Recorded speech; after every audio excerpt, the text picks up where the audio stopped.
27 ऑगस्टला मनोज जरांगे पाटील मुंबईकडे प्रयाण करणार आहेत आणि मुंबई दौरा त्यांचा ठरलेला आहे आणि त्या दिवशी गणेश चतुर्थी देखील आहे.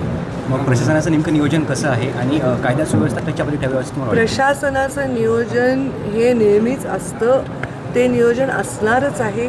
कारण असं आहे की गणेश चतुर्थीचा सण आहे, खूप गर्दी आहे मुंबईमध्ये, इथे पण असणारच आहे, ठिकठिकाणी मंडळाचं आहे. त्यामुळे प्रशासनाचं नियोजन हे असणार आहे की नागरिकांना त्रास होऊ नये आणि आंदोलकांनाही त्रास होऊ नये, त्यांना पण त्रास होऊ नये ते इकडून जात असतील तर, आणि तिथल्या लोकांनाही होऊ नये, हे प्रयत्न प्रशासनाचे असणार. यंदा आम्ही जो गणपती तो आपल्या गाडीवर बसवणार आणि याचं विसर्जन मुंबईमध्ये त्या ठिकाणच्या समुद्रात करणार असं जरांगे पाटलांनी म्हटलेलं आहे. हां, गणपती आपल्या गाडीवर बसवायचा आणि याचं जे विसर्जन आहे मुंबईत करायचं. त्यांचा तो संकल्प आहे, मी त्याच्यावर टिप्पणी करणं योग्य नाही.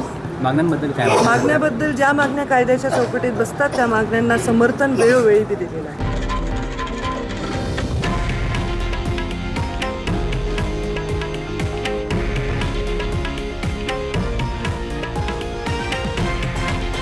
हे आहे देशातील नंबर 1 न्यूज नेटवर्क आणि आपण पाहत आहात TV9 मराठी, एकमेव.